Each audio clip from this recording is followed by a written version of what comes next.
It's Dr. Paul with Liberty Hill Comics.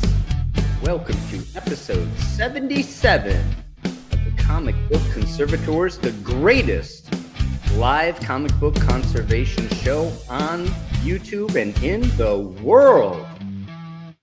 What is up, Are there any other ones, though? Well, Zing. Thanks, Shelby. Hey. That was great. So nice to have you back. I'm so glad you're here. I am too. Thank you all. Thank you all. Thank you all for the kind well wishes and stuff. Thank you, Phil, for checking in on me, and of course, Paul for being there with me through this whole ordeal. So, well, welcome everybody. We've got a great show for you tonight. We're super pumped. We're getting ready for Collector Summit next weekend. And I think we got a great show for you tonight as like a warm-up. Those of you that are traveling, Larry's on the road, speaking of. Shelby's come back to give us a little update on what he's been dealing with and where he's at, what he's up to. And I have, as always, my trusty co-host, Phil from Phantom It's Still Restoration. Welcome, Phil. How are you? Just, keeping people on the edge of their seats, Hey, as always, coming to you live from the border of Brooklyn and Queens here in New York City, and coming to you for the last time as Phantom Restoration to be determined. You heard it here. Dr. Paul, it's great to see you. Shelby, it's great to see you. I like the Star Wars shirt. It's don't you mean Sunday. Mr. Clean? That means yes.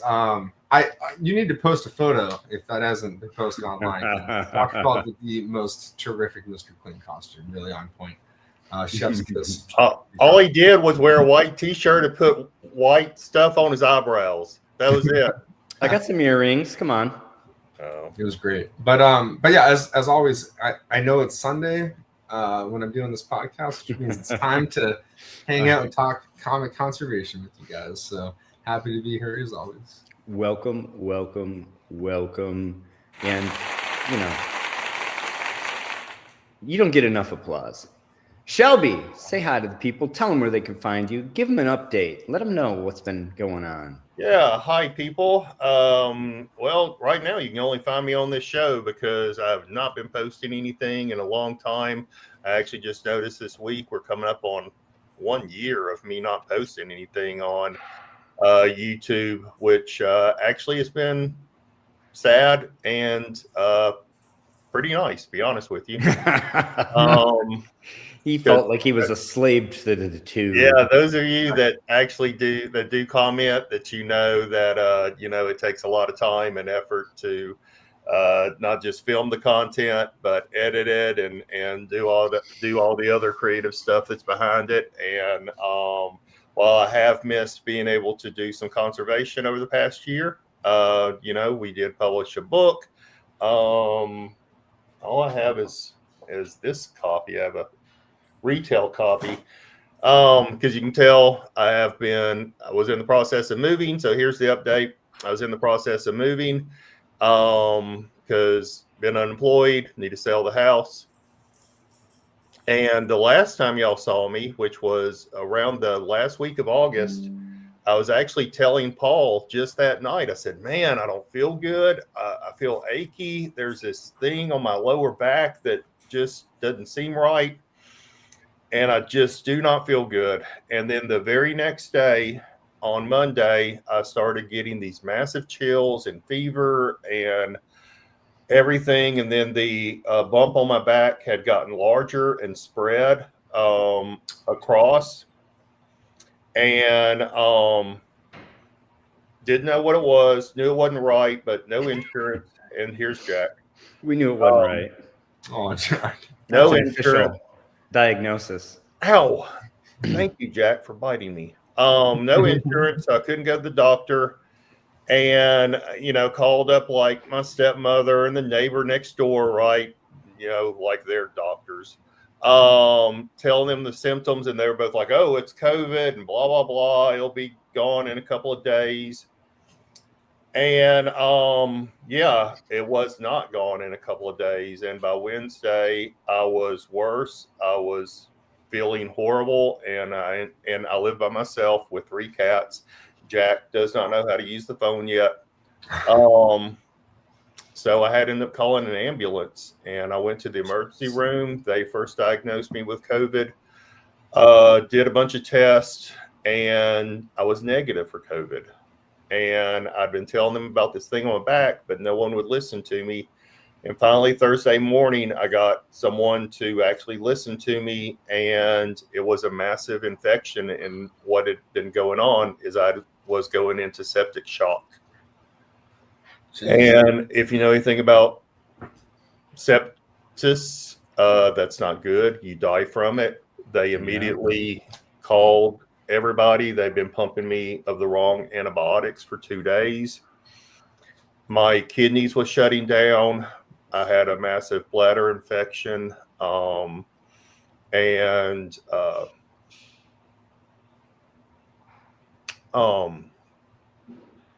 They said I had basically a 50-50 chance of living and to call next of kin. And I called Paul that morning, told him so he could let everybody know. And they said the next 12 hours would be, excuse me, because it's still pretty tough. The next 12 hours would be telling of if I was going to live or not. And those got me into emergency surgery and removed a large portion of my lower back. The tissue had already gone necrotic. So, yeah. So as you can tell, I did live, which was good. Shelby's a tough mother. Yeah. I did not feel very tough, but, you know, thank you. Phil was checking in on me weekly, and Paul, of course, was there. Larry checked in. Then several people messaged me through Facebook, and Peter messaged me, and I really appreciate it. But the good news is that, yes, I'm alive, and I've been healing well, and I should be out from under doctor's care this week. Nice. Which will be good. So that means I can then travel again just in time for Collector Summit. And I look forward to meeting Phil and Larry in person. Yeah, likewise.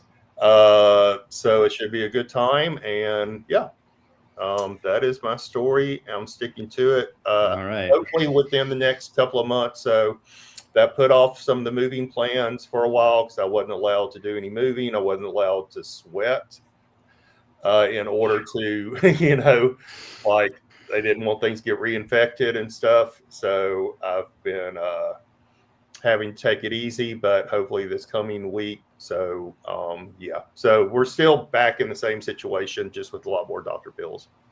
Well, you have a job now. I have a temporary job that is lasting till the end of the year, actually December 19th. Hopefully they'll find the budget to keep me working in January. If not, then yeah, I'll still be kind of back in the same situation of job hunting and stuff again. But I have confidence. By that time, I'll be out from underneath this house. Yeah. And I'll have you know, have it sold, and then, you know, I'll be kind of stable for a little while. All right. That concludes the sad segment of the show. This only happiness moving forward. So get everybody, this is now Happy Town. I knew so glad to have you back, Shelby. Looking forward to seeing you soon. And anybody traveling to Collector Summit, Shelby's going to be bringing some copies of our book. Yeah. And we're going to have a great time. And that is starting 6 days from right now. And as a matter of fact, if you're a gold ticket holder, it's starting 5 days from right now. So let's get on with the show. First, let's thank our sponsors. If you're watching this live without ads, you have several folks to thank. Salesboy Comics, Don Carter, Collecting Chaos, Lost in Wallace, and Gorilla Monkey 3K. give them all a thanks, follow them, like their content, show your appreciation. We appreciate it. And again, this show would be a lot less fun if we had to pause for. Let's say thank you to them. Here, let's do Morris Devereaux is here. The professor Peter Alachi's here. My buddy Ram Space Knight. What's up, Mike? Cat. Unbothered Kitty is here. Hey, Cat. Looking forward to seeing you this next weekend. Don Carter's here. The aforementioned Salesboy Comics is here. What's up, Dylan? Jason, the Archivist Adrift, as per usual, here. Lots of well wishes and welcomes back to Shelby. JCP is here. Our first super chat of the night, Salesboy Comics. Thank you so much. He says, welcome back, Shelby.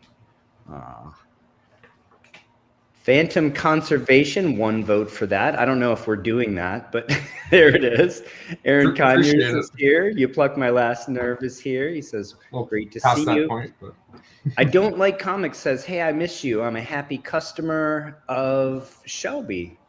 He says, honest seller from USA. This is Danilo. Hello, Danilo. Great to see you, my friend. Yeah, and hopefully once I get moved and stuff, I'll start selling and everything again. Of course, start making content. So we'll have to, it'll still maybe a couple of months, but everything's in storage. Most everything. I got to get into the closet and find the boxes for these things. T. Chavez Jr. says, sorry to hear about that. Get better. I assume he's linked in through your channel, Shelby. Jim's here from Bronzeville Comics. Says, great to see you on the other side of that ordeal. So happy you're here and doing better, says Unbothered Kitty. And very nice to see you. All right. Lots of folks in the chat tonight. We've got a great show for you. We're going to hop in. One of my favorite comic book series that I cannot afford to purchase any of. Oh my gosh. Well, we've been talking about, these early timelies are bananas. What you pay for them. There's a huge premium on these early timelies. And I could see why with this one. Yeah. This is a great book. This is very early. This is pre-war. You might say, well, clearly it isn't because we're socking out Nazis on the cover. But in fact, this is cover date November of 1941. Of course, the United States entered World War II December 8th, 1941, the day after the day that lives on in infamy. And this would have been hitting the newsstands maybe September of 41. So kind of like maybe 60 to 90 days before the attack at Pearl Harbor. So it's pre-U.S. involvement in the war. There were a lot of factions in the U.S. at the time trying to keep us out of the war.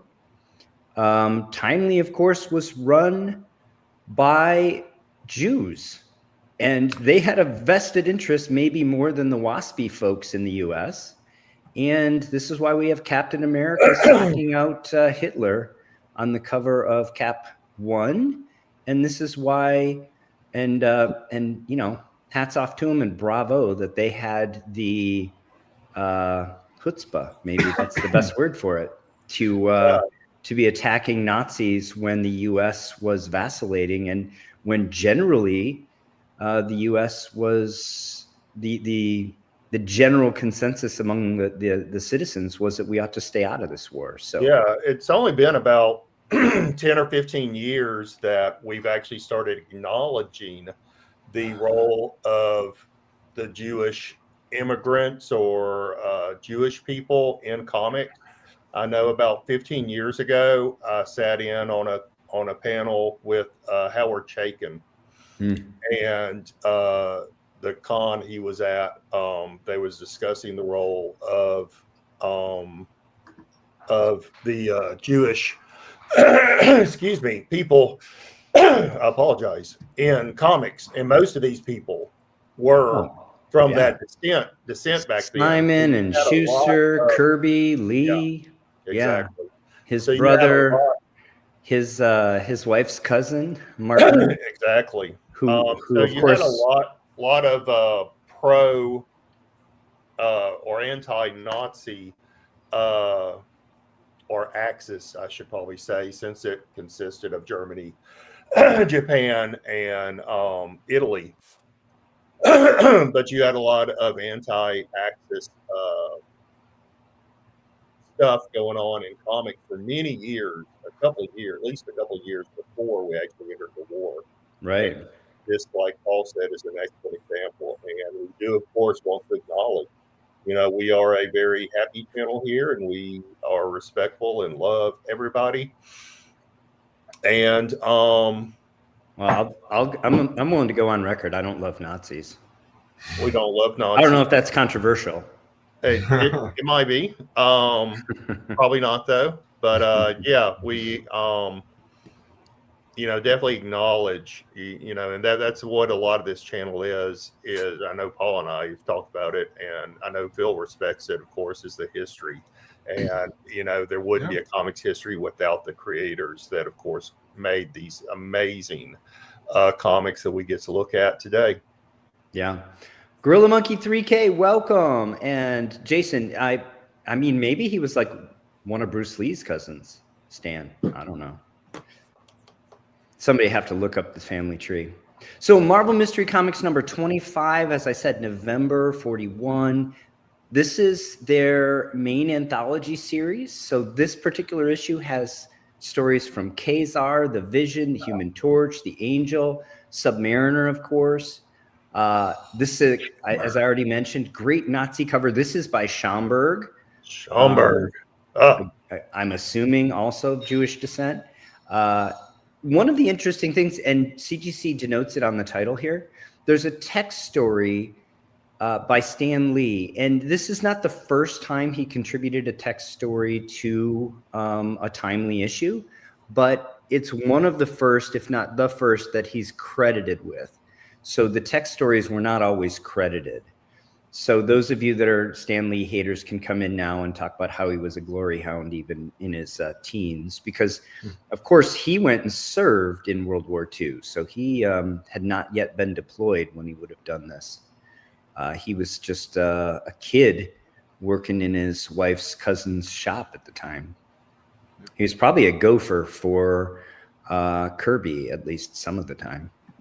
Cap 3 is the first text story that he did. Oh, yeah. Yeah. But I wasn't able to find out if this is the very first one that's credited to him. It's definitely an early one. CGC notes it on the label. And I know he started out doing text stories prior to actually writing, illustrated stories and stuff. So this is probably one of his earliest contributions to comics, 67 all grades, only 54 universal. These are tough books. 1 signature, 2 qualified, 10 restored, and just the 1 conserved that we're going to be talking about today. Median grade 5.5.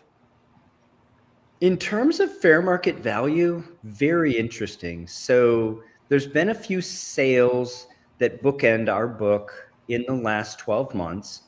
There was a sale of a 0.5 for just under $500, call it 500. And so that would put it at approximately $1,000 per point, but we know we have price compression at the bottom of the range always. There were 2 sales in 6.0 in the last 12 months. They average just over $3,000. That would be $500 per point. And so Go Collect has some algorithm where they interpolate that and they smooth it so that when you get to the middle of that range around 3.5, they're somewhere around $750 per point ish. And so their algorithm gives the fair market value of a universal at 1.9 kilobucks, 1,900 for those of you that speak normal speak. And That seems reasonable to me, so I'm going to use that value. We don't have enough sales to say otherwise. And again, it makes sense. It's a pretty smooth curve between $500 a point at 6.0 and about $1,000 a point down at 5.0 or 0.5, I should say. The other interesting thing of note here is that this exact book, the one that sold in the last week, this exact book sold on eBay about 2 years ago, November 6, 2023. It hammered for $1,357 in an auction with 31 bids. High man or woman standing paid $1,357 plus tax and shipping. And so there's a touch point for you. 2 years ago, that's what the book was presumably worth. So let's have a closer look. As I mentioned, 3.5 Conserved, November 41, issue number 25 of Marvel Mystery Comics. Conservation includes cover and interior reinforced, cover cleaned. Grader's notes indicate stain, full bottom of whole book, completely split and sealed spine, multiple wraps completely split and sealed, page corners and edges chipping. For as much work as this book had, it presents quite well. I mean, look at this thing. It's amazing. It's amazing. It's beautiful, right? I mean, I don't think anybody would scoff at this book in their collection, conserved or otherwise. It presents beautifully. I mean, this is a 3.5, right? And I understand it's a 3.5 for these structural issues and for staining, but that's haven't we all seen a 5.5 uglier than this? Buy the book, not the grade. And if you don't care about the brutal pages, man, the reds on the cover here, the colors, structurally, there's not a big piece missing. There's not tape stains, big, tears. I mean, there's quite a lot of defects that could be here that aren't, and this is an attractive copy of this book. Look at the molten steel that Schaumburg has illustrated here, where the Human Torch is just going after the Nazis' machine guns here. I mean, this is something, isn't it? If it was a girl at a 3.5, I would date her. There you go. The back, it does show the stains along the bottom. You see a little bit of staining. Looks like rust transfer here on the back cover in the upper right. But the back bottom, you can definitely see the stains that are mentioned in the grader's notes. But not bad. I mean, they're probably about an inch in. It'd be different if it covered like a fourth of the book or something. But that soiling through a book like that, I can understand as a that's the term I would use here is soiling. Other than just, I feel like a staining is more subjected to just a single area or page maybe, but I digress. It's just I think these are tide marks, which is why they call it stain. I'm only saying that because the grader's note said it was through the book, right? So so presumably there's tide marks like this on all the pages. And I glossed over it a bit, but Phil pointed out, the professional that he is, brittle pages has a lot to do with the grade here. And presumably would have a lot to do with the value as well.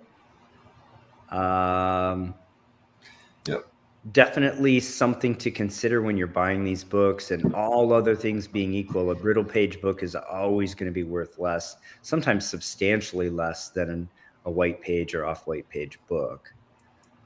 That said, what do we think? So for context, Universal is $1,900, and the last sale here is about $1,350. That was 2 years ago. I think when get your guesses in. When people see brittle, or even sometimes slightly brittle, I think sometimes their opinion is kind of swayed by the optics of looking in the slab and seeing if there's little pieces moving around and stuff. Right. And at least in this case, I don't really see anything that jumps out at all. So I think some people might even initially gloss over the fact that it says brittle pages because the 3.5 too. I think a lot of people aren't I think someone mentioned in the chat that they cap out at, they say 3.5 or 4, but I think it is 4, I believe, for outright brittle, and slightly brittle I've seen upwards of 6.5, I want to say, somewhere in that range. But yeah, that is definitely that's a factor here. That's the ballpark, yeah. Yeah, and I would actually deduce further, Phil, that since there was some tear seals done, that the pages aren't that flaky brittle. You know what I mean? Like it would literally fall apart when you touch it, or else how would the tear seals been able to have been done? It's probably brittle right on the crease, right? Because it's so brittle. This is why all the wraps were split, right? I think brittle that trying to open the pages just splits the wraps, but it was probably stacked. So just that paper right there is oxidized. The rest of the paper is probably in better shape. Exactly. I think, so you both really raised, and Paul, you just elaborated on the point there, and that is that there really is a delineation between once a book has slightly brittle, which normally slightly brittle, at least by CGC's definition, is if they open up the cover and they open up the first page and they see a split, it's usually regulated to the spine. Then they see slightly brittle, but the rest of the book is fine. Outright brittle doesn't mean that the entire book is brittle. It just means that it's somewhere between slightly and the amount that separates slightly brittle and brittle. So there is, it's like a very subjective. Thanks for clearing that up, Phil. Yeah, but so sorry, I'm trying to like kind of talk it out myself too, and try to understand. But the point is that even if it says brittle, it doesn't mean 100% of the entire book is brittle. It just means that it's enough that it's affecting the structural integrity, where if you handle it, things are going to be falling apart. That's what that means. And here it seems, as you said, relegated to the spine, which is probably the splits. Want to say what's up to Red Hood Comic? He says, "Sup guys," and then "Mama." I don't know. I gave it my best shot, Red Hood. Tell me what you guys think of that in the chat. And that is a drawback, right, of the CGC. I didn't notice when it was graded, Paul. 23. Was it 23? Yeah, before the 2 years ago sale. Yeah. So, talking to Matt at the way that they create these labels there is a drop down software, right? So they select stuff that would go underneath that title. And so that is one of the drawbacks, and Matt completely admitted it, is when you see something that says like brittle pages, well, does that mean like the entire page is brittle? Is it just a section brittle? Is it all the pages are brittle? Is it just the first 3 pages that are brittle? So it does lack that. It's not super comprehensive. It's not comprehensive. Exactly. I mean, that's the trade-off. You pay $40 to have this book graded. I mean, maybe a little bit more for this specific book, but there's only so much they can do for your $40, right? There's over 1,000, so it would have been the percentage thing of it. Yeah, but still, you're paying less than 100 probably to have this graded. So let's get to guesses. The professor says 1,500. You pluck my last nerve says 1,600. Morris Devereaux says 1,100. New Row Comics, welcome to the show, says 2,200. Sales Boys at 900. Wow, he thinks the owner took a bath here. Jason's at 2,345. Dr. Paul, where did this sell the second time? Because I know you said it sold on eBay the first time. I did say that, and I didn't disclose, but I will. It was sold fixed price on eBay, but with a offer. Oh, that's good to know. Okay, so not auction and on eBay. JCP's at 2,000. RJ Bingham, 7th Earl of Lucan, decided to ignore the brittle pages on the bid. Welcome to the show, and I'm thinking so too. So he's at $2,000. I'm assuming he.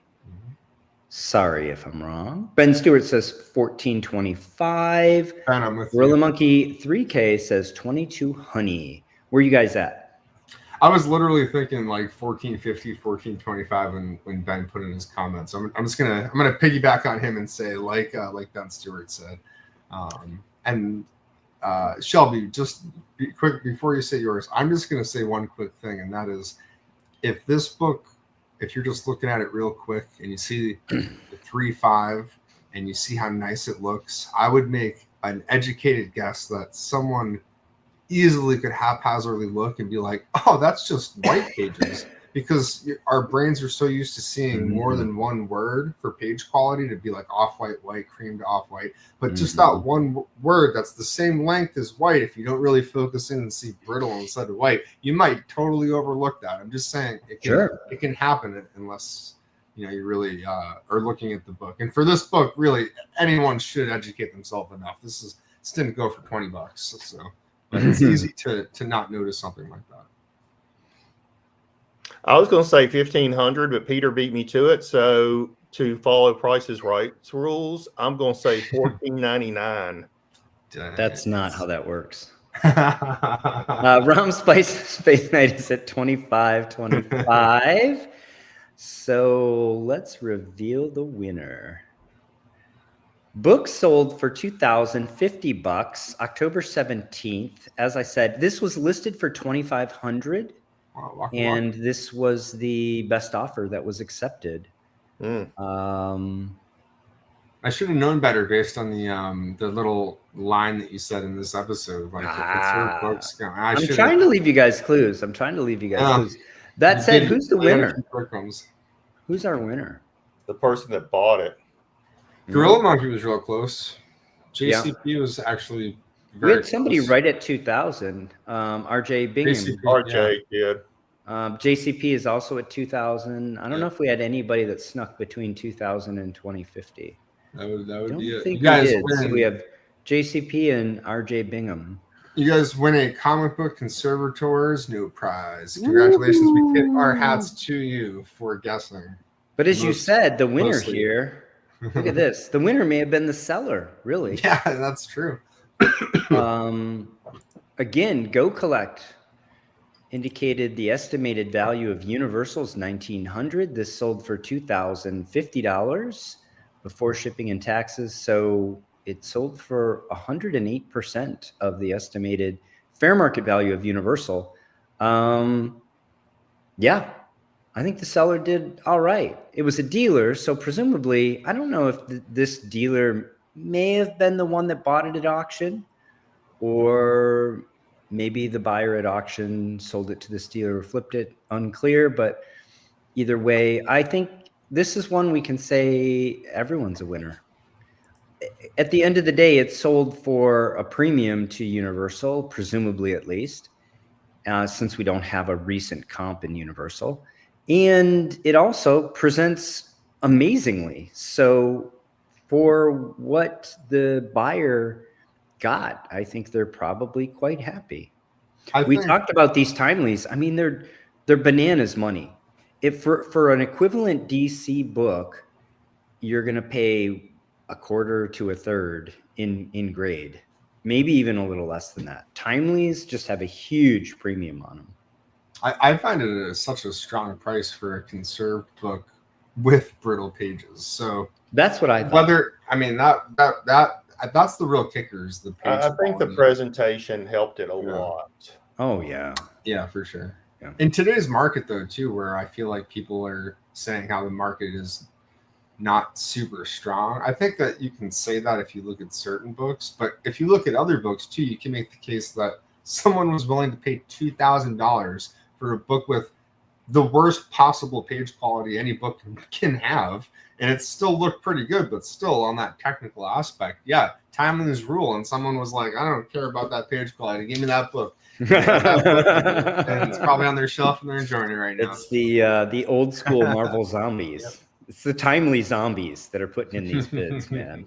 Well, and you can't see it's encapsulated, so you can't see the pages, right? So it's not like you're gonna be opening it up and then that's gonna be brought to your attention, right? It is I mean, this is something I know Matt Nelson and I talked about when we were working on the chapter of the book. And, Paul, I think wrote a little piece in the book about it, is that while this has brittle pages, which would then indicate, from some flaking, chipping, things like that could occur from that brittleness, with it being encapsulated, it does kind of suspend those issues from happening, right? So it's not being opened or enclosed and looked at and things like that. However, what it's not doing is it only slows down the deterioration process by air and light and things like that not getting to those pages. It does not stop that deterioration process. So if you were to open this book up in 50 years, you're going to see that flaking, that chipping, and things like that may not have been present when it was first encapsulated. Yeah.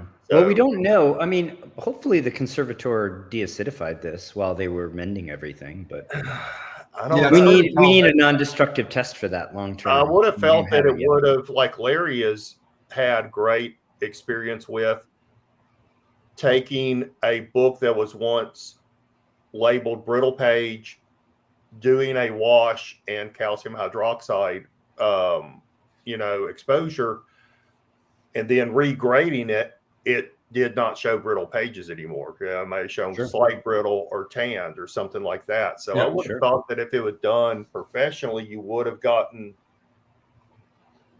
above brittle. Yeah, these corner cases are tough to grade, right? I feel like in the same way where you can do that cleaning of the entire interior, and just through the nuance of the grading and how it's viewed, sometimes you can ID the cleaning and sometimes you can't. So sometimes CGC is going to note it, but sometimes they won't. And like you said, Dr. Paul, unless there's a surefire way to say, oh, this has been deacidified, without CGC's notation, there's really no way to know it's been done for certain. Sure. Other than, like, in this case, them saying the cover was clean. So at least we know the cover here was clean. We don't know if the interior was or not. Right. Well, and that's something too, right? Is in there is nothing in their software that I know of that could mark deacidified, right?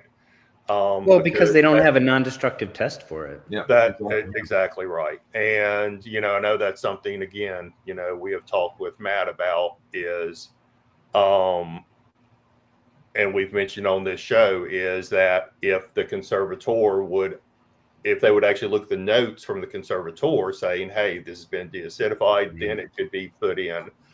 That would be the only way. Yeah. That'd be the only way, right? Yeah. Today. Unfortunately, they don't even take those notes. They don't. At face value for all the other types of work that are done, at least consistently. So at least right now, it's asking a lot. But ideally, I assume we're going to get to that point because we will. Yeah, we will. I mean, Matt has expressed a lot of wanting to discuss that subject a lot more with us. And once he gets back to actually creating the next edition of the grading guide. Yeah, I was just going to say one last point too before about how CGC can't always catch the cleaning in the same way where it's more like guidelines and not rules. So you can clean slightly brittle pages, but the quality of the paper might be relatively similar after the wash. And in some cases, it's much better, but in other cases, it just really isn't that much better. It's been deacidified, but to that point, you can regrade it and the page quality might bump up higher, but not always. So there is that. And more so, there's even a danger of trying to do like a full immersion wash with brittle pages. I know I've had plenty of books just flake apart. We've seen those floaties, in the water whenever we do a full immersion.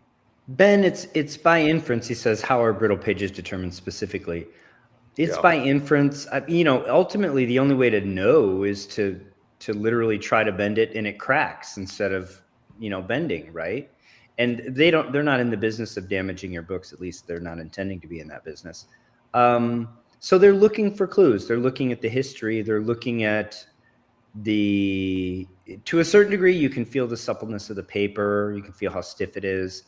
And then they're looking at these splits in the spine. And as we've already discussed, I think when you have multiple wraps split down the center, what that means is the book was stacked during storage and that folded edge was exposed to a lot of oxidation. That paper right there at that folded edge became quite brittle to the point where someone came along years later and they attempted to open that book and it just split. The rest of the paper may be fine, again, as we've already discussed. So, yeah, there is a little section in the book about using sight, smell, and stuff on comics, all your senses. And Matt actually, sorry, I seem like I'm mentioning Matt a lot. We were talking about him before the show, so he's kind of on the forefront of my mind. Matt actually added something to that section. He said that they do smell comics, so not just going by sight of like really dark pages could be an indicator of brittleness. They'll smell it because as paper ages, it will get a distinctive smell to it. Yeah. And I actually, when I first wrote that part, I didn't have taste in there. And Matt actually suggested that I put taste. Now, of course, he said we're not going to say that we lick comics. But, taste can be an indicator. So I actually added taste into that along with sight, smell, things like feel and things. So, yeah, I think that you really highlighted like the biggest point, and that is like it's the stress marks on the book already, like is the biggest indicator. So because of that, very often if you see a book that says slightly brittle pages, it's because they're splitting at the spine, and it's almost always right at the spine, just above the top staple or at the top edge. Like that's where it's starting. Mm-hmm. That's where they see it happening. Or sometimes where it's just straight up brittle, it's that plus, let's say there's like interior edge chipping that have edge chipping or that had creases, and like if you just look at that crease the wrong way, that whole thing just comes off. So it's like they don't have to question if that's brittle. Like the crease is just detached that piece already. That means that area is totally compromised. Yeah, I think a lot about pulps, right? We see so many pulps that are just that they fall apart when you look at them. Yeah.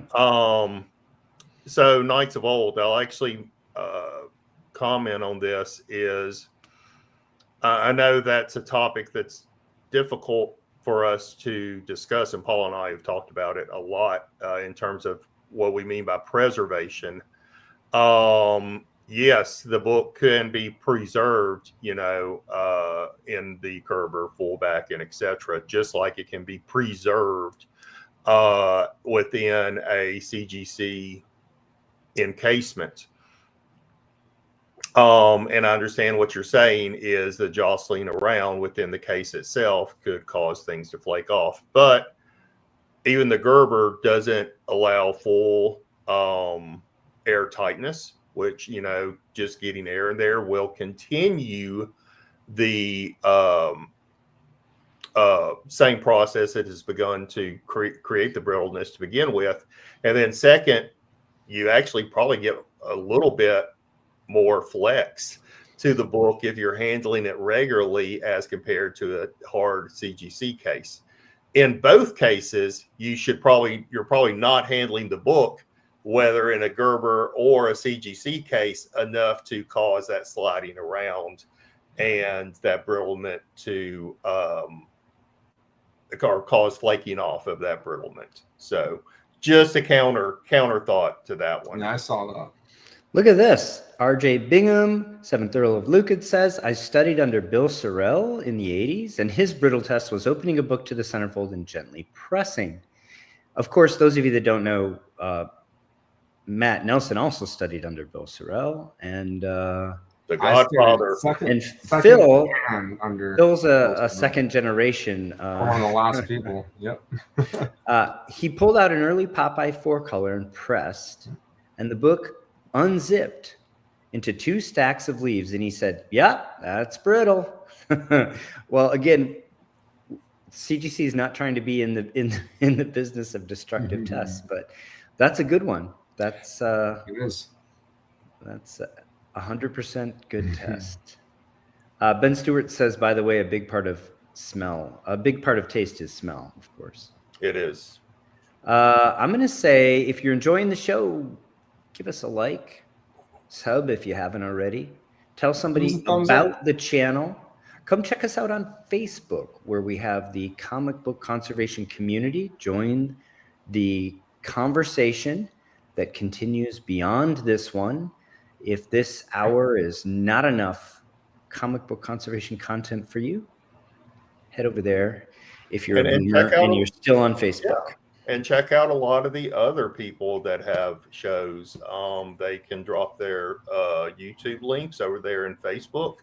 Because I know I don't think it allows you to drop links here in the chat. Peter has been doing some amazing work lately on this Sensation Comics using gels, which is something I need to sit down and interview him about so we can put into our new book. Yeah, which hopefully will be coming out within the first couple of months of next year. And the conversation continues. Yeah, in the Facebook groups. So it does. All right, and aforementioned, the professor says betaine and glycerol both help with brittle pages when added to the aqueous baths, as he's shown us. And with that, I think we should move to our second segment. Phil. Hey. You're up, brother. In which I did not add betaine or glycerol. Right? Yeah. But hey, this is just a more straightforward process. And we don't show a lot of what a simple thing is. This book looks like it has a lot of potential, a lot of meat on the bone here. This is the kind of book I salivate over. Heck yeah. I mean, this is also one of those books that some people see and they're like, I don't want that stupid case in my collection because it doesn't fit all my other books. Yeah, and due to that magazine case. Due to that one reason, they said nay, but someone else said it's that one reason why they have to buy a magazine box that has one book in it. Yep. So okay, so we got Mystery Men Comics #2. And jumping right in, why do we care about this book? What is this book?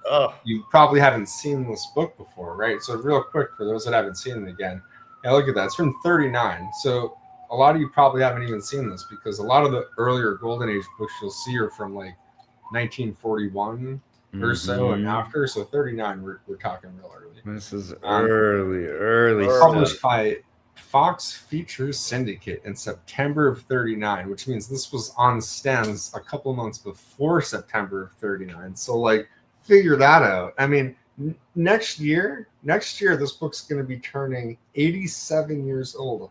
Yeah. That's crazy. It's wild, man. And it's got an action-packed cover by Lou Fine. I love Lou Fine. He's done some of my favorite covers of the Golden Age. He's overrepresented in the Golden Age of comic books, which I cut my teeth on in the early 80s with my passion for Golden Age collecting. And man, what a genius. This is, you know why these guys were so amazing as artists, and gals too, though most of them in comics were guys. It was because they came up and were trained in illustration before cameras were widely available. This was an era when photography was either non-existent or very expensive, and there was a need commercially for people to be able to illustrate things faithfully.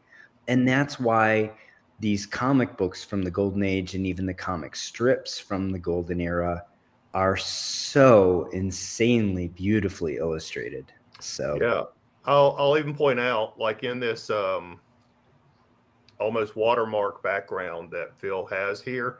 Notice the left arm is the muscular structure is accurate. If you notice the bicep, the way it comes down, and he's got it shadowed, it's got a touch of the elbow, and even in the forearm, he has this overlay. The chopper of is line. that way. Chopper. Yeah, because because you have two muscles that come across right here, and he actually has that illustrated in.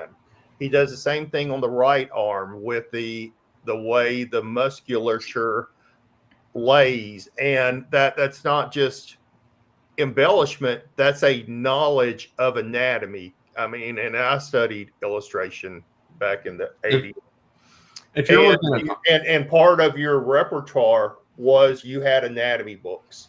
Oh yeah. And it's just amazing. I mean, if you're looking at other like prolific creators from this time period, like Bob Kane, that guy couldn't draw to save his life. So I mean, like by comparison, if you look at some of his stuff to someone like Lou Fine, it's like amateur hour, and this guy's like a real professional. It's like night and day. It's unbelievable. Yeah. And that can be kind of hard to tell on Bob Kane because he used a lot of ghost artists because he was also kind of, hey, I'm a Batman fan too. That's a little throwing shade at as a The point is, really, if you compare a lot of other artists from this time period to someone like Fine, you'll see exactly what Shelby was just kind of illustrating. That is like there's an elevated level to this art for this just being a comic book, which was disposable and thought of not as an artistic art form at this time. So this is way ahead of its time. More super chats. Thank you, Jason. Thank you, Don. Appreciate you. Sorry, got a little ahead of myself there. No, go ahead. Just to finish up this slide too. So this was so early that this is the very first issue that has the first Fox Features brand emblem. So I mean, this was very, very early. And also so early that it's kind of something that you don't think about, but man, this was the second time there was ever a robot on the cover of a comic book.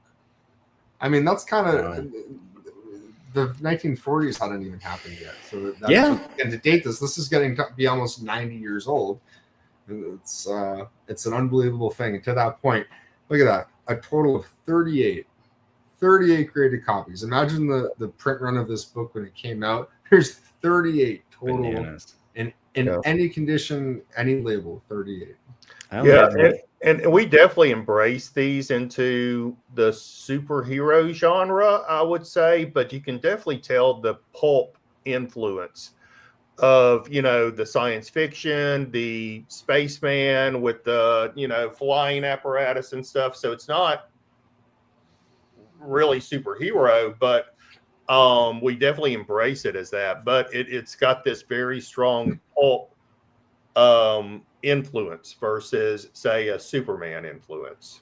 And to that point, I mean, Superman had only been around for a year. There really wasn't much time to really even be influenced by something like that. I agree with you. I don't think a lot of this stuff was influenced by the pulps because the pulps had at least a decade or a couple of decades worth, 15 years worth of time to kind of at least create a baseline for the art form. Well, even the Sunday comics, right? These were influenced a lot by the Sunday comics. I think the Sunday comics, but also you just had a couple of huge sales of the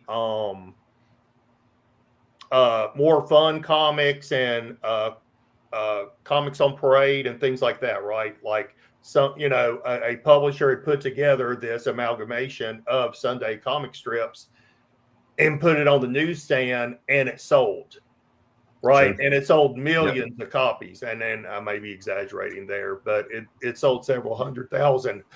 And so I think this is an influence more of the medium of presentation in comic book form of stories along with pulp that influenced this more than, say, Action Comics #1. Welcome to the show, Collecting Chaos, and Phil. Another a Phillip. neighbor of sorts here, watching from an undisclosed location in the Texas Hill Country. Welcome to the show. A Phillip with 2 L's. There's very few of us. Most Phillips only have 1 L. Oh yeah, the other Phil with 2 L's. Not to put them down, but we have 2. That's okay. So, all right. So to this copy of this book, man, right? It presents well from the front cover. It's got a lot of eye appeal. It is a bummer though. It's got some bug chews on the back, that whole top edge. And really, if you look on the front, I'll show in the next photo. You can see there's a little bit in the front cover too. Almost the perimeter of the 10 we cent. see it. Yeah, we see it. The perimeter of the 10 cent in the upper left. And as isn't well there as that some full there edge. near the N and men? And then, so in addition to that too, there was a little bit of the edge, which you'll see in some of the later photos. But again, this is a copy that, aside from that, really, it's got a lot going for it. The biggest detractor was it being in one of the oversized magazine cases, but the potential that you can see here just by getting the spine roll out is significant. So that's what we're going to do here. That's why this was sent in. And as you can tell too, especially looking at that bottom staple, this was a book that had to be handled with the utmost delicate hands because there was a rusty staple and I am those sure are very that unforgiving. If you didn't lose that staple while doing this, I'd be very surprised. So I typically, especially a book like this, not always, but very often, I like disassembling my books just because it lets me get in there a little bit more. I can handle it more without worrying about things happening. I can even kind of slightly reinforce the cover in areas that I couldn't really do if it's still assembled. Still getting the blue label, of course, adhering to all of the rules under CGC. In this case, though, that wasn't really an option because the rust at the bottom staple was enough. I was only going to risk damaging the staple, and I didn't. It'd probably fall apart. I've had plenty of rusted staples just turn into dust. Yeah, that is so interesting that something only ate out the white of the number 1. I think this is silverfish. This is classic. I think it is silverfish. too. Yeah, silverfish. Yeah. I've noticed this trend, and the best thing I can think of is the bugs are still bugs, but they can delineate between paper that has ink and not, and they choose the fresh, non-inked paper, and enough where they're actually going around the ink there, which is kind of cool. Because they even kind of went into September a little bit, but they got a little ambitious and ate some of that black ink too. But but all things said, this could have been worse because that whole top edge of the back could have been the top edge of the front, and then this book is like a remainder. For those of you who may not know, this book in this condition is an absolute treasure. There just aren't that many copies of this book that have survived in any condition. The fact that you can still view all the graphics on this cover makes this an absolute treasure, really. Yeah, and look at the thickness. The thickness did not help the survivability of these books because that thickness just almost lends itself to being folded, to being, massively creased, opened, closed, flipped through. I mean, it's almost like it's almost like a stapled together newspaper more than what we would think of as a comic.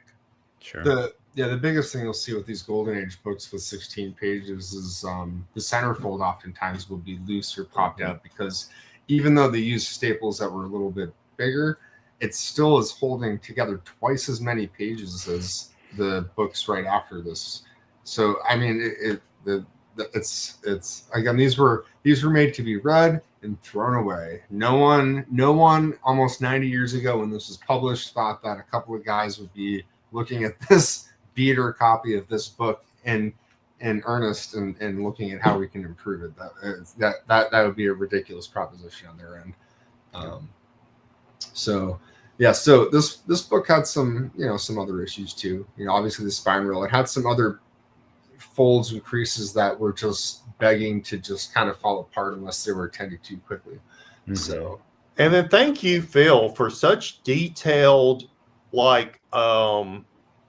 documentation here. You know, we talked about it in our book too, about the need of documentation. And this is an A1 example of, if you're wanting to do this, go take that off angled picture from the corner and, you know, be able to see all those pages, see that fold over, see the spotting, you know, really document, you know. I know that when I take pictures, I usually have a minimum of like 8 or 10 pictures of each side, you know, where I'm at each angle, each side, down, off, raking light. You know, that documentation is so important. And It can be, thank you, Phil. Yeah, it can be tough. Sometimes too, I'll take photos like this at an angle and then realize that I have the before and after scans, but I never took the after incident light photo like this. So it's like, it's a bummer. And so sometimes it's only guilty. So guilty. You're so excited to be finished, you forget about taking off after. The scan at the very least, I'll always have at least a final scan, because that's as a liability to CGC, where I'm sending most of these books anyway. But some of these photos, I do try my best, if I do take photos like this, to take the after, but I also don't always get to take photos like this for every book. Yeah. So y'all take note, conservators out there. This is hop back quick. So let's do a little back and forth. So this is just a little thing. I think I did 2 presses for this one because I couldn't disassemble it. I wasn't super happy with the one press I did. But sure, that's what it was looking like after the first one. And man, already looking a lot crisper, a lot better, much nicer, much more in line with what we want to see it looking like. Look at the clean workspace too. Not for and nothing. Yeah, thank you again, Phil. Is you have a mat, then you have and maybe you just have that white there just to have contrast for your pictures and stuff. But yeah, such a great example of a beautiful workspace. And I still and we've talked about this before, the hard iron holders that you have, you know, so important. And then even a second book over there you've been working on. Oh, I know. Sometimes I'll try to, you know, but hey, as I say, I'm drowning in comics. That was one of the books that I was drowning in. Here's my God, look at that. Oh, so this was before I did the final press, because I wasn't super happy with how that was lining up at the bottom edge there. And even books like this, sometimes I'll do the second press and it basically reverts roughly to right back to where it is there. And that's just something that I've found is something totally out of my control. Sometimes books will go back to what seems... Paper has a memory. Yep, exactly. Like how it was printed in production. And there also is the element of how, well, there's some consistency. Sometimes the books were cut kind of off. You know, it was a little jagged anyway. It's not always totally flush. So at least in this case, I saw that and I said, I got to put this back through again. And then I believe this was after I did the final press. So this is kind of showing in a little bit incident lighting. I think I had another photo showing some dents that were in the cover that I also took out there at that point that I didn't show here just because we have so many photos. I don't want to take up too many slides, but exactly. Here you can get a little bit better of okay, so now I got it back a little bit better, and that makes just a little bit more difference. It's not really going to affect the grade. It's just my OCD of wanting it to get back as nice as it can. So sometimes the one press isn't enough. Sometimes you got to do that second press or third press. Or Phil, your camera here is your iPhone? Yeah. And this again examples the multiple uses of pressing, right? A lot of times we think of pressing in maybe some certain way, and I'm not going to get into details of that. But as Phil's pointed out here, right, the pressing serves as refolding, you know, taking out the spine roll, flattening the pages, and removing certain defects such as dents and things like that. Now, of course, you know, we still see slight minor defects and things. I'm sure that wasn't the intent to try to get it perfectly smooth like glass or anything. But as Phil said, as a side effect of that, you get these other benefits of really good pressing. Can I ask a technical question, Phil? Yeah. Did you go through just the simple process or a normal process of just slight moisture, and then was it a heat press, cold press? Was it both? Do you remember? Yeah, no, I mean, I always do a very typical, oh, yeah, hey, bada bing, bada boom. So, yeah, there's 1,001 different ways to press books. There are. Everyone, especially a lot of professionals, have their own way that they like to do it. I have my ways that I like to do it. Books like this that have spirals, again, if you missed it earlier, I'll just reiterate, I typically like to disassemble books because I find that it gives me much more pliability and I can kind of get away with more and handle the book more. And also really kind of get the press done in the first time without having to do a second press. That's not always the case, but most of the time. In this case here, for this book, I did the light dry cleaning first. Then I threw it in my humidification chamber for a period of time. And then I think what I'll often do, especially on a book like this, is I'll hit it with a little extra humidity along the spine, since that's the part that I need to work more. So I'm humidifying the whole book, but I'm also adding a little extra humidity at the spine. Then I'm putting it in one of my presses that's been calibrated where I can kind of pinch the book in and take the spine roll out. And then I leave it under the cold press I try to like leave it under for at least 8 to 10 hours or overnight.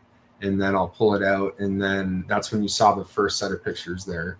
So then what I did was, I think I put the whole book back in the humidity again, just because a book that was this old, I figured it wasn't really going to hurt it to add in a little extra humidity. Sure. Since it lost so much over almost 90 years worth of time. Yeah. And then I basically kind of did the same process, except after I pulled it out, or rather when I put it in the press to like, I pinched it and put it into the press to take the roll out. Instead of leaving it in the cold press, I left it in that press for maybe 10 minutes. Then I pulled it out and then treated the book as if I didn't have to worry about the spine rolls. So then I put the backer board in the center. I put the other, my stacking layers throughout the book, then threw it in the press. It was fine. And just to clarify too, that's to say, whenever I'm doing the spine roll and I'm pinching the book in the press, I'm never putting a backer board in the book or putting any stacking layers in the book whatsoever. I'm just putting just the book in the calibrated press. Yeah. So that allows me to get the roll out as possible. I do not remember the book that I did it on, but I do have an old video showing the pinching process as I understood it,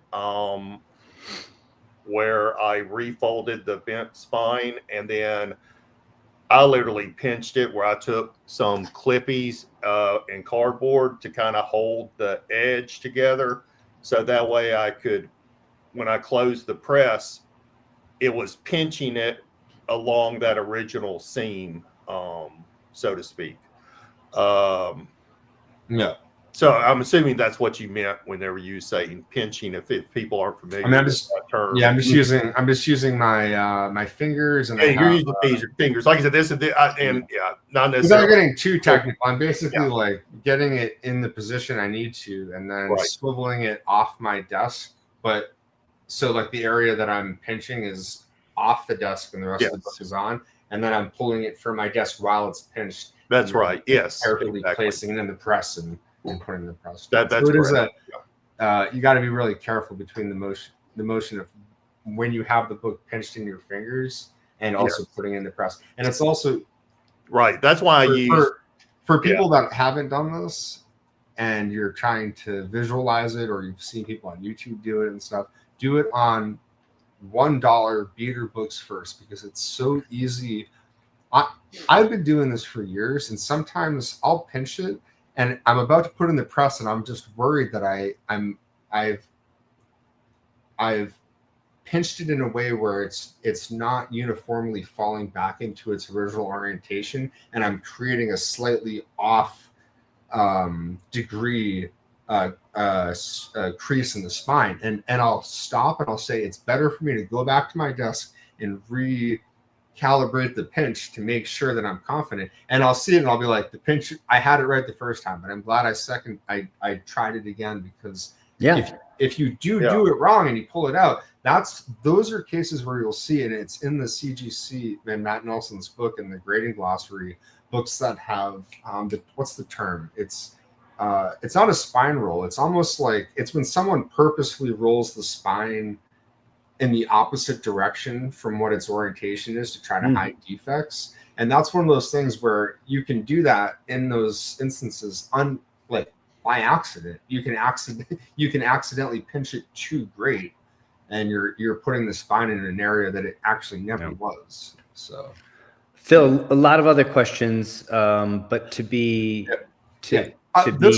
succinct here, you have a published price list. Your price list on my website. I think based on this book's declared value, I think it was like $100 even for this client. I think it was 100. Might have been 125, but I think it was $100. And when you say calibrated, you're talking about the pressure.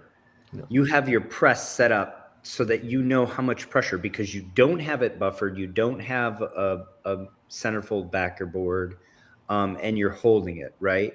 So folks are asking about the calibration. I do not believe it has anything to do with temperature. It has to do with nothing to do with the amount of pressure that it's going to apply, because you know how much you want, because this is handheld just on the spine. It's pinched, and you're applying the pressure with the heat. In my experience, just to set that fold.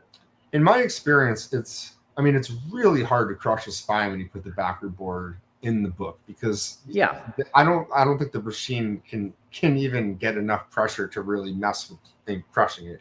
But you certainly can crush it with there's nothing else in the book. And I did that on some of the very first books I did conservation work on, because the source that I learned through, as earlier discussed, Bill Cyril, back 25, 30 years ago with restoration, pressing very much was in its infancy, to the point where it really wasn't being done at all. It wasn't even really thought of. It was so overlooked. Sure. And I had to learn all my pressing through other sources, which at the time there weren't a lot of people on YouTube or anyone doing it. So I had to go through, there was like Captain Mike or one or two other people, I think. So some of the very first books I pressed, I didn't put backer boards in, and I can see where you put too much pressure at the spine and the staples sink in, and you can look at you can see how the staples just push. It's just not good. So I've popped centerfolds out before, even overpressing, and you're right. Thank you for bringing that up, Phil. There's several things that could happen with overpressing, popping the staples out, and also if you think of it as just flattening those fibers unnaturally, right? Then you could have a book grow in odd places, which I've had happen. The biggest thing that you'll see if you're using too much pressure and you haven't crushed the spine, but you're causing unnecessary damage to the book, and damage that can be kind of hard to take out. If you're using a backer board to kind of create a little bit of a sandwich in the press when you're taking the spine roll out, so you're pinching the book, putting it in the press in a little bit of a sandwich, right? That backer board that you're using, if there's too much pressure, the edge of the backer board will press into the book. So then you'll put a really nice vertical crease on both covers of the book, and you'll pull the book out of the press and be like, cool, I took the spine roll out, but I put this huge crease, and that's a crease that you just put in with a ton of pressure. And hard to get. So good luck taking that out. Totally and completely. It's always impossible to be able to take it out. And that's why Rick sells his chamfered board, because it reduces the the chance of that happening because it has a rolled edge, you know, and not if you're careful and you do the right amount of pressure, you don't like, oh, you gotta push that press close, Less, you know, less with is like more. both arms, Yeah. you know, and stuff. You can.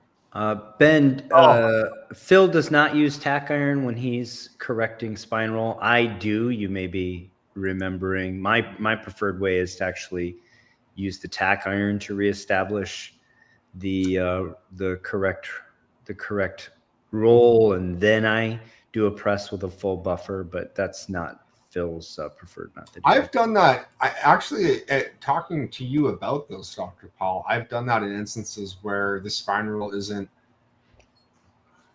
Honestly, sometimes I'll do it in instances like this where I do the original press, and then the spine's so close to being back to where it is, but it's not perfect. Instead of putting it in a press, I'll humidify it, and then on my desk, I'll use one of, I love these size weights. It's basically the full length, vertical length of a book.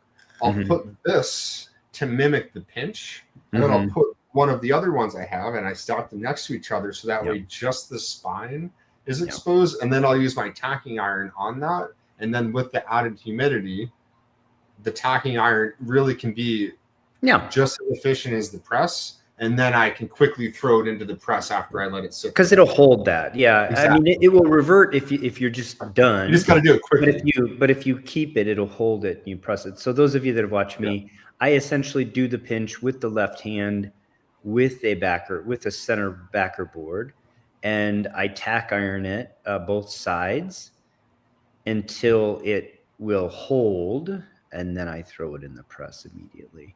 Yeah, it's easier in that transportation process that Phil talked about, right? And that's why I use clippies sometimes. Yeah, with a cut up backer board, you know, so it's not clipping directly on the comic. That just helps me hold it pinched till I can maneuver it over to the press. Because like Phil said, if you're holding it like this, sometimes it will shift on you, or you know, you got to let go. You only got two hands, so at some point you got to let go and pull that lid down, and something could shift. You know.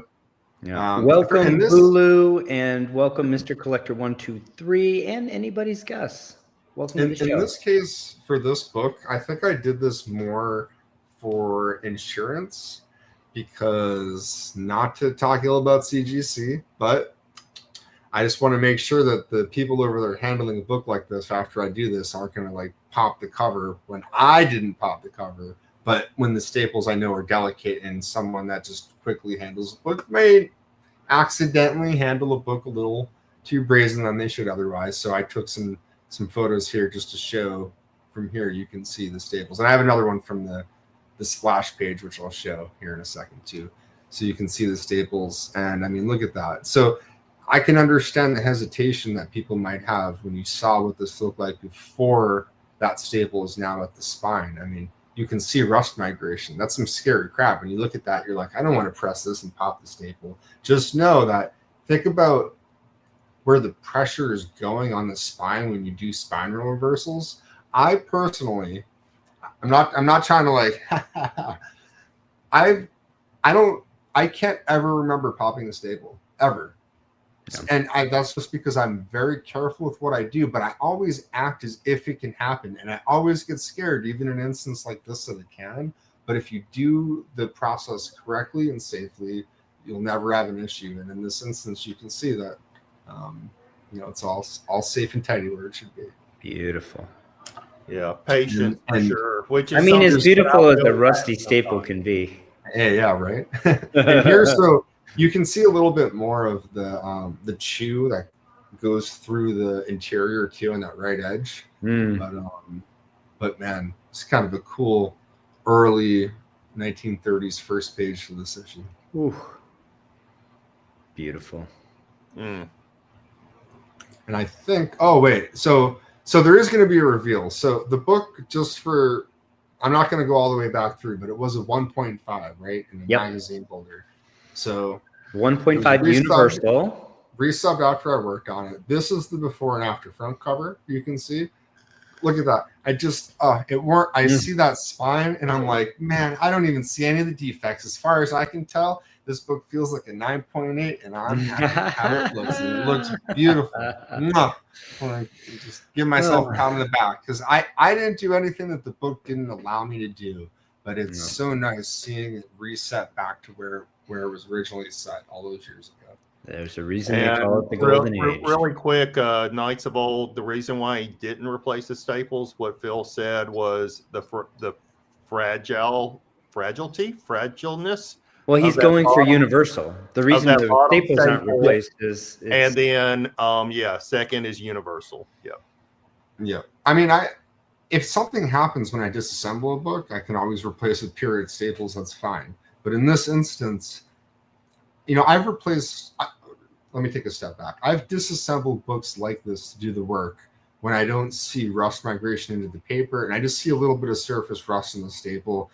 Then I check out the centerfold, and there's no rust migration. And then I'm looking at the staple, and I feel a little ambitious, and I'm like, cool, I can take this apart without the prongs snapping. And I mean, my discretion is good enough where I think I've had prongs snap 3 times in like 8 years. So it doesn't as long as you can know when a staple is going to pop when you can look at it. And in this case, I was like, if anyone wants to try to take apart one of that bottom staple, it's going to pop. So I could replace it with one, but it's not going to do anything about the migration into the paper. So there's no added benefit to. So if I can summarize that, Knights of Old, the answer is you already have rust migration into the paper. If you now replace the staple, you have a tell because you have a non-rusty staple, but you have rusty paper. So you are screaming at CGC, I replaced the staple. Now CGC has to deal with that, and CGC has to put this in a conserved label, which is going to take presumably a hit on fair market value. And this client wanted universal work, wanted universal label, filled in universal work. So and I think that's why we're not. That's why that bottom staple is left as is. Thank you, Gorilla Monkey 3K, for the super chat. And I think that's a good point, Paul, is like Phil said, this is for a customer. If this was my own book, right, and I was going to keep it or whatever, 100%. I mean, if Phil, and I'm not trying to speak for Phil, but, if Phil was going to keep this for his personal collection, he may choose to replace that rusty staple because it's not attractive. It could cause more damage later on. Maybe it's brittle and it's going to break apart anyway, but he's having to follow what another person wishes for this book. So 100% Knights of Old and anybody else, probably 98% of the time, all of us would have said replace that staple, but that's not what this customer wanted. I think in this case, the reason it's called popping the staple is that the staple protrudes outward from where the paper is, and it pops up. So that's just the nomenclature, I think. But I get what you're saying. And then I think you also used it once, Phil, to mean that you were going to break a leg off when you said, "Oh, yeah." Sometimes I'll do that. Catch me if I. Yeah.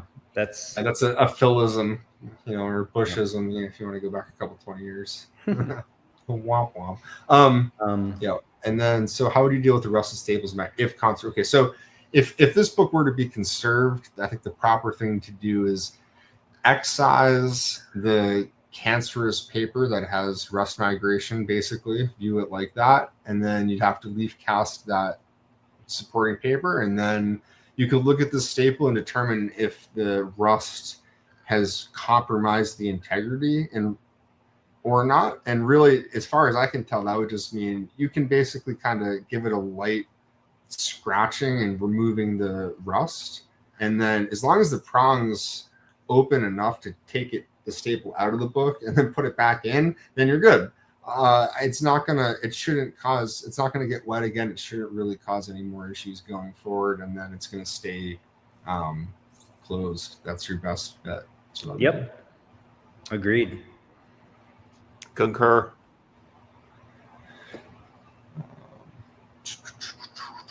had this. We'll show that back cover pick. So This would be This would be one of those two. I'm looking at that stain at the top corner, and well, just the stains overall a lot of stains through the whole book. is that a aqueous bath may actually help with that staining, but in this case, I probably wouldn't suggest it with the edge, the way that the bug chews are on the edge of that paper. It'd be very hard to keep those flattened and feathered out through an aqueous bath. And they're probably so thin in certain areas that they may just split apart on you. So this is actually a case where I don't know. And Paul, you may have a slightly different opinion. I'm looking at like that top middle, just where you have that little bit of paper and stuff. That little isthmus of paper that would be gone if you put it in water. Yeah, that'd be gone. I agree with you. But also, if you're doing an aqueous bath, you're probably leaf casting. You're going a whole different direction. Yeah. You're trying to get this up into like 3.0 or better. With the paper replacement, and so it's to be conserved. This is a great. I mean, it's awesome how really all the paper that's missing on this book is paper that doesn't have color on it for the most part. Kind of cool for the leaf casting aesthetic here. While we know in this case it doesn't make financial sense due to the value of this book, maybe in the future, maybe it will. And then one other side note: my OCD, I look at the after photo, and my eyes it's still the bottom edge on the left isn't as flush as it could be. But you know what? Look at the after edge here, and look how there's always the natural fanning of the interior pages at the top edge. On these golden ages, there are, on the golden age here, especially. Because they weren't trimmed. They didn't go through a trimming process like modern books. Like they're not trimmed. You'll get a little extra fanning on the bottom edge too, not just that top edge, and that corresponds on the back cover too. So it's like my trained eye looks and I'm like, oh, that means there's a little bit more of the roll could have been taken out. This wasn't perfect. This wasn't perfect from production, so it can't be perfect in your conservation. It would. The way they sized, meaning cut paper back then. Nowadays it would be going down and it'd be like a sheet and it'd be cut. They took huge reams and a huge knife cut through. Now, as you're going through that ream, the paper is going to, that stack of paper is going to move. So that's why you get that weird edge like Phil's talking about, where I think the other image showed it a little better, is you get that if you look at the top right edge of the after, you see paper sticking out there. Then if you go to the bottom right, you see paper sticking out. And it's because of the way it's cut and that ream shifts. And so you get that, that paper is not a perfect 90 degree, right? No, when it was actually cut. And so that's why you see more paper along the edge at the top versus the bottom, but then you see it at the bottom. It's because it's not a perfect 90 degree cut because of the way that shifts. Well, I think unbelievable, beautiful work. Are we ready for the reveal? Because I got the drum roll ready. You ready? Last photos of the reveal. Hey. Awesome. So this was one of I think like once a year I get a submission where CGC's like, we've adjusted your submission because we say that it goes in the next tier above, and this was at high value, and they said nope, this is unlimited value now. Personally, I was expecting a 2.0 based on that because there's some repression in the lower grades here, and I thought that was a very interesting decision to do that on this book when they don't do that on a lot of other books I submit where the value is much greater. But I digress. Anyway, the important thing is this book finished one of these nice standard size holders, Huge. and that's really what the client was going after, and they were going after eye appeal. And you know what? I'm not gonna go, whoa, is me when this thing got a grade bump too. It did. It went from a 1.5 to a 1.8. All the graders notes here that it presents so much better, and there's a huge value bump in going from the magazine holder to the standard golden age holder. Oh yeah. There wasn't anything else. It's a huge win. Yeah. So in the grader's notes, you have the wormholes right top of all pages, the shoes on the cover and the interior pages, and multiple stainings. So this isn't one where they're just saying there's some thumb creases or some non-color. It's not. I don't think anyone's looking at this saying no, we can get a higher grade. I think this was basically maxed out. And Knights of Old, it started as a 1.5. Thanks, Jason. Yeah, I would be thrilled with this. I think it's not a stretch to see 2 here, but I also don't think you're robbed at 1.8. There is, after all, a lot of material missing, and you do have the stains, which we know they disproportionately dislike stains. And you have that rusty staple, right? And you have some rust migration in the paper.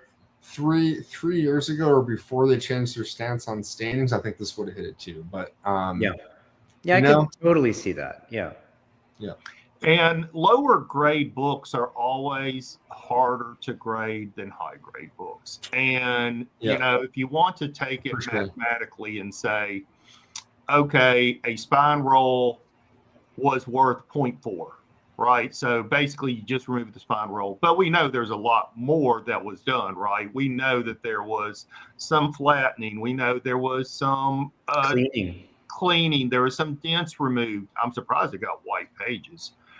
So we had white pages before still too. And that is a thing that I don't remember when it was graded exactly, but I think because of the label, let's say even 10 years ago, that is something where people, there's a little bit of a lack of understanding that these books that haven't been deacidified, which is the vast majority of them, are still decaying. So it's not uncommon to see white go off-white to white. It's not uncommon to see off-white go to white, because there's subjectiveness to how they're seeing it, and that can happen just upon another resubmission without even having any work done. 100%. And I said the wrong word when I said surprised. But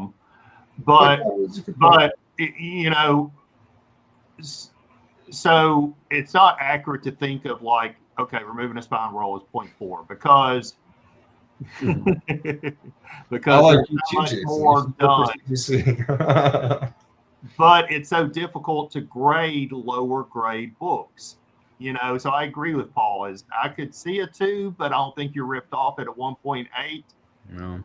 If anything, you might say, well, was the 1.5 overgraded? Again, it's so hard to grade lower grade books. Possible. Would that previous book warrant more of a 1? Well, no, not when you look at the criteria for grading of a 1. And I don't think you were ripped off by it being a 1.5 or anything benefited by it being a 1.5. It's just that there's so much more defects in a small range of numbers that sometimes you just don't see a huge bump with these lower grades. Yeah. Just because work was done doesn't mean that the grade is going to bump. That is something I don't like being told, that I've been told, but is something that is absolutely true. Yeah, it's true. Well, there's the technical grade, because there could be technical limitations. You can dramatically improve a book and not change the technical grade, right? That's just a fact of what can happen. Now, presumably, you've increased the fair market value. You've increased how it presents. I would say 2 things to kind of wrap this book up. And again, hats off, beautiful job. One that we mentioned on the previous book in the A segment too, is as a 1.8. Although I think that this is a reasonable technical grade for the book, I have definitely seen 4.0s that present worse. Right. So this book, especially when you're looking at the front cover, presents magnificently for a 1.8. And from that standpoint, I think there's a lot of value created here. And the other thing that I was going to say, I don't remember now. Something that never happens to our esteemed host, Dr. Paul. He's having a slip. It's okay. It happens. It happens to the best of us. Yeah. What was it? You know what? You were dazzled by the color scheme on this book. You know, and I oh, this is what it was. I know what it was. Fox Features Syndicate Books. This paper is not the same as the rest of the Golden Age paper. No. These are scary books to work on. So the other thing I was going to say is it's actually an accomplishment to work on one of these books and to not have it be degenerated somehow, because this paper, they used the thinnest, crappiest paper of any publishers in the Golden Age. So you want to know what's actually kind of crazy now that I think about it? I would say that it's very likely the spine roll happened early on in this book's life, because I've mentioned before on the show about Fox books that are otherwise basically perfect, but the spine of the cover is totally split because it sat in a stack and there's just been enough pressure on that creased spine. In this case, and the oxidation on the edge. Yeah. On this case, the spine roll might have helped save the original spine here from getting a little duress that it would have had over time that it didn't have otherwise. Yeah.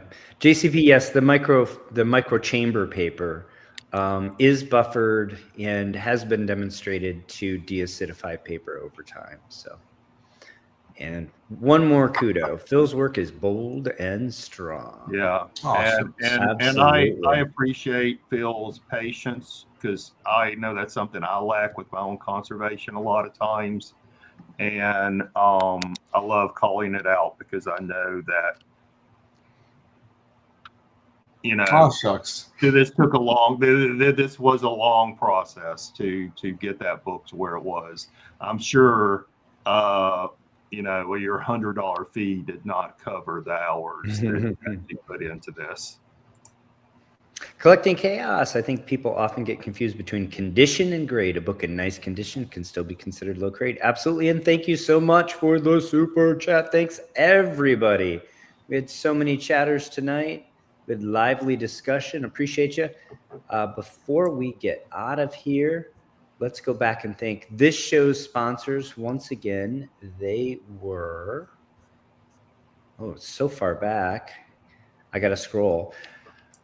Salesboy Comics, Don Carter, Collecting Chaos, Lost in Wallace, and Gorilla Monkey 3K. Next episode will be sponsored by Salesboy Comics, Archivist Adrift, Don Carter, Gorilla Monkey 3K, and Collecting Chaos. Thank you all so much. Thank you, everybody in the chat. Looking forward to seeing some of you very soon next weekend at the Collectors Summit. If somehow we don't know you, please come up and introduce yourself. Say hi. Looking forward to meeting some new folks, seeing some old friends. And with that, I will say thanks again to Phil and Shelby for joining us. Thank you for sharing your journey, Shelby. Glad to see you back up and about. Glad you're with us. I think, Shelby, you wanted to talk about what we're doing next weekend a little bit. Go ahead. I was. So I don't think we're going. We talked a couple of times between Paul and I about because the way the summit is set up, Saturday is just a preview. Then the actual show is on Sunday. Yeah, we won't be able to do a live show next weekend. Certainly not at our normal time. So I think we're just going to try to capture some content while we're there and put it out on the channel. And we'll see you all live the following weekend, 2 weeks from tonight. And doesn't mean if we don't get an opportunity to do something special that we won't, but we won't be having our normal show at the normal time. But Paul and I know, have a lot of plans to do some interviews while we're there. Of course, show some amazing comics. I would like, there's always, I would like always some great stuff in the room. Yeah, I got plans for Paul and I to hit a couple of tables together, maybe even talk through some of our thoughts when we're looking at books and things like that. I think that would be entertaining for you guys. Yeah. So yeah. Also, if you're going to be there, you want to bring your copy of Comic Book Conservation, we're happy to sign it. If you're going to be there and you don't somehow have a copy yet, we're going to have a few with us. You can pick one up from us. So, yep, and we'll be doing a slight discount since there's no middle person, so to speak, of going through Amazon. It's not a big discount, but you'll get a slight discount. We'll sign it for free. And yeah, so we look forward to everybody there in Dallas, the Big D. Appreciate everybody. And as we usually say, until next time, take care of one another. Thanks for tuning in live or